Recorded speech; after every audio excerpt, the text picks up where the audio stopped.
ஐயா எப்படி இருக்கீங்க? நல்லா இருக்கீங்களா ஐயா? உங்கள் ப்ரெஸ்ஸிங்கில் நான் ரொம்ப நல்லா இருக்கேன். ஸோ ஆன்மீகத்தை பற்றி ஒவ்வொருத்தரும் ஒரு மாட்டம் சொல்லியிருக்காங்க. பட் இருந்தாலும் உங்கள் வாயால் ஆன்மீகத்தை பற்றி கேட்கணும்னு நான் ஆசைப்பட்டேன் ரொம்ப நாளாக. ஸோ ஆன்மீகம்னா என்ன? அதோட வழிமுறை என்ன? அதன் பயன் என்ன? அதன் நோக்கம் என்ன? அதை நீங்கள் உங்கள் வாயால் சொன்னீங்கன்னா ஸோ ஐ எம் ஹாப்பியா. கவனகர் ஐயாவின் அற்புதமான உரைகளை தொடர்ந்து கேட்க கவனகர் கர்ஜனை அபிஷியல் என்ற புதிய சேனலை இப்பொழுதே சப்ஸ்கிரைப் செய்து கொள்ளுங்கள். கூடவே பெல் பட்டனை கிளிக் பண்ணுங்கள். வணக்கம். திருச்சிற்றம்பலம்.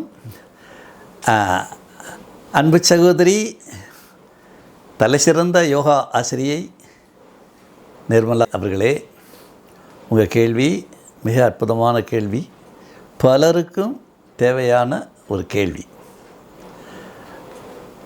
அதை உங்களுக்கு விளக்குவதில் எனக்கு ரொம்ப பெருமை. உங்களுக்கு சகல நலன்களும் சகல வளங்களும் சகல வெற்றிகளும் வரிசை கட்டி வர ஐயா வாழ்த்தி உங்கள் வினாவுக்கு நான் விடை சொல்ல தலைப்படுகிறேன். ஆன்மீகம்னா ஒன்றும் இல்லை. இந்த உடலை உணர்ந்திருக்கோம். உனக்கு உடல் இருக்கான்னு கேட்டால் இருக்குதுன்னு சொல்ல முடியும். அதிகாரனாக இருந்தாலும் கம்யூனிஸ்ட்காரனாக இருந்தாலும் எவனாக இருந்தாலும் உடலா ஏது உடல்னு கேட்க முடியாது. ஒரு அறை விட்டா உடனே உடல் தெரிஞ்சிடும். உடலை இல்லைன்னு சொல்ல முடியாது. உனக்கு மனசு இருக்கான்னு கேட்டாலும் இல்லை, அதுக்கு மனமெல்லாம் கிடையாதுன்னு சொல்ல முடியாது. ஏன்னா ஒத்துக்கிட்டான். உயிர் இருக்கான்னு கேட்டால் எனக்கு ஏது உயிர், நான் பணம்னு ஒருத்தன்னு சொல்ல மாட்டான். அதை ஒத்துக்கு. சரி, அறிவு இருக்கான்னு கேட்டால் அதையும் அறிவா என்கிட்ட இல்லைன்னு சொல்ல மாட்டான். அறிவில்லையான்னு கேட்டால் ரொம்ப கோபம் வரும். அறிவு இருக்கான்னு கேட்டால். இதெல்லாம் ஒத்துக்கிட்ட விஷயங்கள். ஆன்மா இருக்கா அப்படின்னு கேட்டால் மட்டும்தான், இன்னரில் ஆன்மீகத்தை உணர்ந்தவன் மட்டும்தான் ஆன்மாவை பற்றி பேசுவான். மற்றவன் ஆன்மா என்பது ஒரு போலி விஷயம், இவங்கெல்லாம் அந்த அவன் மிரட்டிட்டான், இவன் பொய் சொல்லிட்டான், அந்த குலத்துக்காரன் அந்த இனத்துக்காரன் கட்டிவிட்ட கதை, இப்படிலாம் நிறையா சொல்லி உங்களை குழப்பிடுவானுங்க. நமக்குள் ஆன்மா என்ற ஒன்று உள்ளது. இப்போ என் பேர் கனக சுப்புரத்னம்னா இது இந்த உடலுக்கு வச்ச பேர் இல்லை, அந்த ஆன்மாவுக்கு வச்ச பேர். இந்த உடலை விட்டு எப்போது இந்த ஆன்மா கலருகிறதோ எல்லாருக்கும் ஒரே பேர். பாடி எப்போ எடுக்கிறீங்கன்னு கேட்போம். பேரினை மாற்றி பிணம் என்று பேரிட்டுன்னு திருமூல தெய்வம் சொல்லுவார். அப்போ ஒருவன் ஆன்மாவை உணர வேண்டும் என்று நினைக்கும் போது தான் ஆன்மீகம் என்டராகும். உணரலை, நான் ஒரு கம்யூனிஸ்ட்காரன், எனக்கு அதெல்லாம் வேண்டியில்லை, இருந்துட்டு போ, அது இறைவனுக்கு என்ன கவலை. நான் வந்து திகாக்காரன் பார்க்குற நாத்திகவாதி, தேவையில்லை, இருந்துட்டு போ, இல்லைங்கதா. அதனால் ஆன்மாவை உணர்வது ஆன்மீகம், உணர முற்படுவது ஆன்மீகம். ஆனால் ஆன்மீகத்தை உணரணுன்னா, ஆன்மா உணரணுன்னா அது உடல்லேருந்து ஆரம்பிக்கணும். உடல் ஒத்துக்கொள்ளாவிட்டால் ஆன்மாவை உணர முடியாது. ஏன் உட்காந்து தவம் பண்ணுன்னா எனக்கு கீழே காலை மடிக்க உட்கார முடியாதுன்னா உடல் ஒத்துக்கலை. அப்போ உட்காரு, அப்போ தான் யோகா நிர்மலா தேவைப்படும். காலை மடக்கு, முட்டி போடு, இந்த ஆசனம் பண்ணு, வஜ்ராசனத்தில் உட்காரு, பத்மாசனத்தை செய். இந்த ஆசனம்ன்றது என்ன? உடலை தன்மையப்படுத்துதல், உணவு கட்டுப்பாடு, இதெல்லாம் வேண்டாம். நான்வெஜ் சாப்பிட்டேன்னே இதெல்லாம் கொஞ்சம் கேட்காது. ஏன்னா அதனுடைய அந்த இறந்த உயிர்களின் அந்த துடிப்பு அதில் இருக்கும். அந்த வைப்ரேஷன் உள்ளே போய் நம்மளை படுத்தும், மனம் உட்காராது. அப்போ உணவு கட்டுப்பாடு, இது எல்லாமே இந்த உடலுக்கு தேவைப்படும். அப்புறம் மனதை சரி பண்ணணுன்னா அந்த மூச்சில் பிராணாயாமம் பண்ணி மூச்சை கவனிக்கலைன்னா மூச்சுக்கும் மனசுக்கும் நேரடி தொடர்பு. கோபம் வந்தாச்சுன்னா ஒரு மூச்சு வரும், என்ன நினச்சிட்ருக்கான், சாந்தமாக உட்காந்துருக்கான்னா மூச்சு ஓடுதா ஓடலையானே தெரியாது, அந்த மாதிரி இருக்கும். அப்போ பிராணாயாமம் இதெல்லாம் எப்போ தேவைப்படும்? மனதை கட்டுப்படுத்த தேவைப்படுகிறது. அதுக்கு பிறகு தான் ஆன்மான்ற எல்லைக்குள்ளே நம்ம நுழைகிறோம். ஆன்மா என்ன? ஆனந்தமயம், அமைதிமயம், இவ்வளோதான். ஆன்மாவோட இருப்பு நிலை என்ன? ஆதி நிலை, சிவானந்த ஸ்வரூபம். அது மாதிரி அமைதிமயம். அமைதினா ஆழ்ந்த அமைதி, சைலன்ஸ். அது அழகாக அவ்வைத்தாய் சொல்லுவாங்க. மௌனம் கிடையாது, மோன நிலைன்னு வார்த்தைகளே இருக்காது. வாய் பேசாமல் இருந்தால் அதுக்கு பேர் மௌனம். மனமே பேசாமல் ஸ்டில் ஆயிடுச்சு, பாசில் போட்டுச்சுன்னு வச்சுக்கோங்க, அதுக்கு பேர் தான் மோனம். அதுதான் ஆழ்ந்த அமைதி நிலை. மோனம் என்பது ஞான வரம்பு என்று சொல்லுவார்கள். ஞான உச்சத்துக்கு போகும்போது மனம் அடங்கி மோன நிலை வரும் அப்படின்னு. அதான் எல்லாம் ஃபீல் பண்ணியிருக்கேன். நைட்டில் பார்த்தா அப்படியே மோனத்தில் தான் இருப்பேன். எனக்கு நேரம் அந்த பிரபஞ்சத்தோட சவுண்டு விதவிதமாக வரும். அப்புறம் மெசேஜ் வரும். ஒன்று கண்ணை மூடி இருந்தாலும் ஒன்று வாய்ஸ் மெசேஜாக வரும், அல்லது அதில் வர்ற மெசேஜை தான் நான் வெளியில் வந்து சொல்லுவேன் உங்களுக்கு. என் எபிசோடில் பேசுகிறது இது எல்லாமே அந்த வார்த்தை தான். திருதயமயத்தில் என்ன ஆகும், சிலாத ஒரு குழப்பம் இருக்குன்னா வீடியோ போட்டு விட்ருவானுங்க. அதாவது அன்கான்ஷியஸாக வந்தால் கனவு, கான்ஷியஸாக ஓடிக்கிட்டுருக்கோம். இது இப்படி நடந்தது பார் அப்படின்வார். ஓ அப்படியா அப்படின்னு. அப்போ எல்லாமே ரெக்கார்டு இருக்குது. நீ எப்படி சிசிடிவி வச்சு கேமரா வச்சு ரெக்கார்ட் பண்ணியிருக்க, அது மாதிரி ஈசன் 8 கேமரா வச்சு ரெக்கார்ட் பண்ணி வச்சுருக்காரு எல்லார் கதையும். ஒவ்வொரு மூச்சையும் ரெக்கார்டில் பண்ணியிருக்காரு. அதனால் தப்பிக்க முடியாது. அப்போ அது ரெக்கார்டில் இருக்கும். அப்போ அந்த மோன நிலைக்கு நம்ம வரும்போது மனம் ஒடுங்கும். சரி, இது வரைக்கும் ஓகே. இந்த தன் உயிர் தன்வசப்படுவது ஆன்மீகத்தின் எல்லை. அதை தவம் அதிகாரத்தில் 8வது குறளில் சொல்லுவார், தன் உயிர் தானற பெற்றானை. தன் உயிர் டாக்டர் கையில் இல்லை, ஐசியூவில் இல்லை, வென்டிலேஷனில் இல்லை. இப்போ நாங்கள் சொல்கிறோம், எங்களுக்கு யாரும் வேண்டியதில்லை, அப்போல்லோ வேண்டியதில்லை, எந்த பெரிய கார்ப்பரேட் ஆஸ்பத்திரி வேண்டியதில்லை, எந்த எமர்ஜென்சியும் எங்களுக்கு கிடையாது. எமர்ஜென்சின்ற வார்த்தை எங்களுக்கு கிடையவே கிடையாது. நாங்களே சுவிட்ச் ஆஃப் பண்ணுவோம், அதில் நாங்களே சுவிட்ச் ஆன் பண்ணிக்குவோம், அவ்வளோதான். ஆன்மீகத்தில் தன் உயிர் தானற பெறுதல்.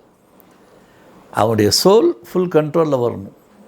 அவனை ஆட்டோமேட்டிக்காக உலகமெல்லாம் நீயே குருன்னு சொன்னாலும் சொல்லாட்டியும் மாஸ்டர்னாலும் மாஸ்டர் இல்லைன்னு சொன்னாலும் எல்லா உயிர்களும் வணங்கத்தான் செய்வாங்க. ஏன்? உன் உயிரை நீ உணர்ந்து விட்டாய், உன் ஆன்மா உன் வசப்பட்டு விட்டது. தன் உயிர் தானற பெற்றானே ஏனைய மண்ணுயிரெல்லாம் தொழும் அப்படின்றார். காட்டில் இருக்கிற ரிஷிகளை சிங்கம் வணங்கிட்டு போகும், புலி வணங்கிட்டு போகும், யானை வணங்கிட்டு போகும், சகல உயிர்களும் வணங்கும். அதான் மண்ணுயிர் எல்லாம் தொழும்னாரு, எல்லா உயிர்களும் தொழும்னாரு. நீங்கள் பார்க்கலாம், அதை நான் நிறைய சேனல்களில் அந்த காட்சியெல்லாம் பார்த்துருக்கேன். அதனால தான் சொல்கிறேன், மக்கள் வணங்குவது என்பது இயல்பு. ஏன்? உன் ஆன்மா உன் வசப்பட்டு விட்டால் எல்லா ஆன்மாவும் உன் வசத்துக்கு வந்துடும். ஆன்மா ஒரு நெட்வொர்க் அவ்வளோதான். அதனால் ஆன்மீகம் என்பது ஆன்மாவை உணர்வது. உடல் தன்வயப்படணும், மனம் ஜனுடைய இயக்கணும். 3வது அறிவு ஒதுங்கிக்கிடணும். ஆராய்ச்சி பண்ணி நோண்டிக்கிட்டே இருக்கக்கூடாது. நோண்டினா வேலைக்கு ஆகாது. அறிவே தள்ளிவை அப்படின்றாரு. விளங்குதா? அப்புறம் அந்த உயிரும் ஆன்மாவும் ஒரு மிங்கிள். உயிர் தான் ஆன்மான்னு கிடையாது. உயிர் ஆன்மான்றது ஒரு பிரிக்க முடியாத ஒரு அம்சம். அப்போ ஆன்மா உள்ள வெட்ட வெளியாக இருக்கும், உயிர் வெளியில் ஜோதியாக இருக்கும். வெளியில் பிரகாசத்தில் இருக்கிறது உயிர், உள்ள அந்த பிரகாசத்தை உற்பத்தி செய்யும் அந்த வெட்டவெளி தான் ஆன்மா. இந்த வெட்டவெளி சுத்தவெளி என்பது தான் ஈசத்துவம். அது அண்ட சராசரத்தில் அந்த சிதாகாசத்தில் பரமாத்மாவாக இருக்குது, இங்கே ஜீவாத்மாவாக இருக்குது. ஒரு உயிர் துகள், அவ்வளோதான். ஆன்மா என்பது இறைவனின் ஒரு துகள், கடவுள் துகள் அப்படின்னு சொல்லலாம். அந்த மாதிரி அப்போ அதை வசப்படுத்தி நம்ம உணர்வோம். இதுக்குரிய வழிமுறைகள் தான் அவர் பதஞ்சலி முனிவர் சொன்னார். அட்டாங்க யோகம்னு முதல்ல இன்னென்ன விஷயத்தை செய்யாத, இன்னென்ன விஷயத்தை செய்யி, உடலை வளைச்சி பழகு, அப்புறம் மனசை பிராணாயாமத்தின் மூலம் வளைச்சி பழகு. அதை பிறகு வளவளன்னு சிந்திக்காமல் டியூன் பண்ணு, ஒரு விஷயத்தில் கூர்மைப்படுத்து. எந்த நோக்கத்துக்காக நீ இப்போ தியானம் பண்ண போகிற, தவம் பண்ண போகிற, அதை கரெக்டாக பண்ணு. ஒரே பாவனையில் அந்த மனம் இருக்கான்னு பாரு. எத் பாவம் தத் பவதி. எதை தொடர்ந்து பாவனை செய்கிறாயோ அதுவாக மாறுவாய். இப்போ கஷ்டப்படுறவன் பூரா கஷ்டப்படணும்னு அவன் பாவனை பண்ணுறான். கடங்காரன் பூரா கடனே நினச்சி பாவனை பண்ணுறான். அது கடன் பெருகிக்கிட்டே இருக்கும். எதை ரொம்ப நினைக்கிறையோ அது பெருசாயிரும். எதை நீ குறைச்சிருன்னு தேவையில்லாத நினைக்கவே கூடாது. என்ன கேட்டால் நானும் நினைக்கவே மாட்டேன். எல்லோரும் நினைப்பாங்க இதெல்லாம் ஐயா அப்படின்னு நினச்சி வருத்தப்படணும். வருத்தம்ன்றது ஒன்றுமே கிடையாது. நீ இருந்தான்னு இல்லாட்டி என்ன, வந்தான்னு போனான்னு வெளியே காட்டிக்க மாட்டேமே தவிர, வந்துச்சா வா, போச்சா போ, அவ்வளோதான். உணவு கிடைச்சதா ரைட்டு, கிடைக்கலையா ஓகே, டபுள் ஓகே, நடக்குதா நல்லது, நடக்கலையா ரொம்ப நல்லது. அந்த மனநிலைக்கு வந்துடும். அந்த ஆன்ம மெச்சூரிட்டி வரும்போது வரும். அப்போ தன்னுயிர் தானற பெறும் சக்தி வரும். அடுத்த குரலே போட்டார், யமனை எட்டி உதைக்கலான்ட்டார். யமனை எட்டி உதைக்கலான்னா என்ன அர்த்தம்? குற்றம் குதித்தலும் கைகூடும்னாரு. தே கேன் ஈவன் டிஃபை டெத்துன்ட்டார். டெத்தை தள்ளி வச்சிடலாம். டெத்து மாஸ்டர்ஸ், அந்த தெய்வங்கள் வந்தால் எட்டி உதைக்கலான்ட்டார். குற்றம் குதித்தலும் கைகூடும், நோற்றலின் ஆற்றல் தலைப்பட்டவர்க்கு. They can even defy death who get by penance godly strength அப்படின்னு அதை இங்கிலீஷில் மொழிபெயர்த்தாங்க. அதுதான் எல்லை. அது சும்மா வராது, ஈசன் ஒத்துழைக்கணும். ஏன்னா இந்த ஆன்மா அவர் கண்ட்ரோலில் இருக்குது. நம்ம கையில் அவர் முழு கண்ட்ரோல் கொடுக்கும்போது உயிர் சக்தியும் அவர் தன் கண்ட்ரோல் கொண்டு வந்துடுவார். நம்ம சுவிட்ச் ஆஃப் பண்ணால் உட்காந்துட்டு சுவிட்ச் ஆஃப் பண்ணிவிட்டு நான் கிளம்புறேன்ட்டு சுவிட்ச் ஆஃப் பண்ணிட்டா சமாதி. இல்லை ஆன் பண்ணாலும் பண்ணிக்கலாம், ஆஃப் பண்ணிவிட்டு கூட ஆன் பண்ணிக்கலாம், அது பிரச்சனையே கிடையாது. அந்த அளவுக்கு அந்த சோல் கண்ட்ரோல் வரணும். அதனால் யோகத்தின் உச்சம் வந்து சோல் கண்ட்ரோல். அது அந்த ஞானம் வந்தவொன்னே வரும். சரியை கிரியை யோகம் ஞானம், அவ்வளோதான். சரியில் ஜடமாக வணங்குவோம், சாமியை வச்சு ஃப்ளக்ஸை வச்சு மூர்த்தங்களை வச்சு வணங்குவோம். கிரியையில் மனசுக்குள்ளேயே வணங்குவோம், பாவனை பூஜை, மானச பூஜை, இதெல்லாம் கிரியை. அப்புறம் யோகத்தில் உடம்பு மனசு எல்லாம் ஒத்துழைக்க ஆரம்பிக்கும். அப்போ உள்ளே வந்து அந்த ஒளி வந்து நமக்கு பிரசன்னமாகும். அப்புறம் ஞானம் வரும்போது ஈசன் உள்ளே நுழைஞ்சிடுவார். ஈசன் எட்ட நிற்கும் தண்டியும் நம்ம தனியாக இருப்போம். உள்ளே வந்துட்டார்னா நம்மளே சிவஸ்வரூபம் ஈஸ்வர ஸ்வரூபம் நமக்கு வந்துடும். அப்போ எல்லாம் பயம் போயிடும். நாம இருக்கும் குடியெல்லாம் நம்மனை எஞ்சோம்னாரு அப்பர் சுவாமி. இது வந்தவுடனே எல்லோரும் பாடினதை பார்த்தீங்கன்னா, நான் எவனும் கவலை விட மாட்டேன், எவனு இன்னும் பண்ண முடியாது, எவனுக்கே பயப்பட மாட்டோம் போடா அப்படின்னு அந்த மாதிரி சூழ்நிலைக்கு வந்துடும்.